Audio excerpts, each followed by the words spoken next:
สวัสดีครับย่ายผมชื่อปอน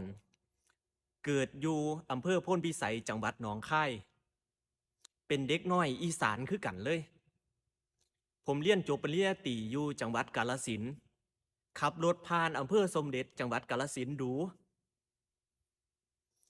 ผมในฐานะที่เป็นเด็กน้อยอีสานกำพร้าพ่อแม่คือพ่อแม่ตายถึกย่ายเลี้ยงมาแต่น้อยก็เลยผูกพันกับย่ายที่สุดหักย่ายที่สุด เป็นคนดีกตัญญูรู้คุณใดกะย้อนย่ายเป็นแบบอย่างนี่คือรูปย่ายผมอายุ77 78อายุก็น่าจะใกล้เคียงกันกับย่ายนั่นละตอนนี้ผมกะอายุ28ผมเดาว่าหันรุ่นหลานย่ายก็คงอายุ26 27ใกล้เคียงกันกับผมนี่ละมีหลายๆอย่าง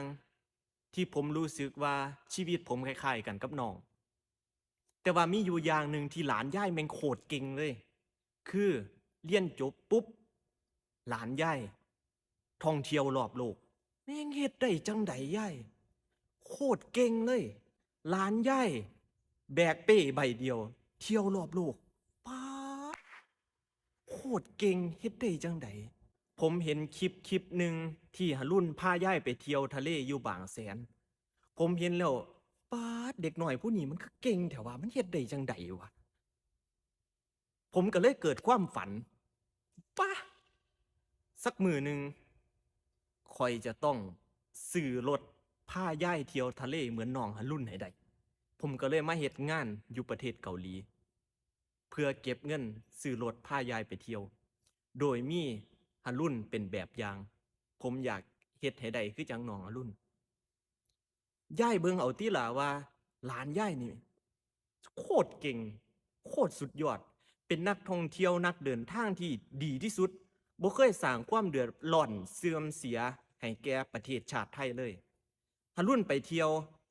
แล้วโกงนักท่องเที่ยวคนอื่นมีบ่มีไปเที่ยวแล้วทะเลาะวิวาทชกต่อยกับนักท่องเที่ยวคนอื่นบ่มีถ้ารุ่นไปเที่ยวต่างประเทศกินเหล้าเมายาออกข่าวเสื่อมเสียมีบ่มีหลานย่ายมันโคตรเก่งเลยย่าย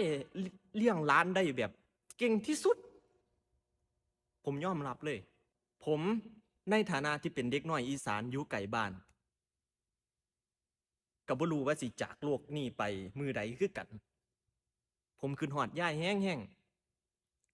ๆนอนไห้หลายมื้อแล้วเพราะว่าคิดฮอดบ้านคิดฮอดยายกูต้องมาไกลบ้านขนาดนี้บ่เพื่อที่สิเฮ็ดความฝัน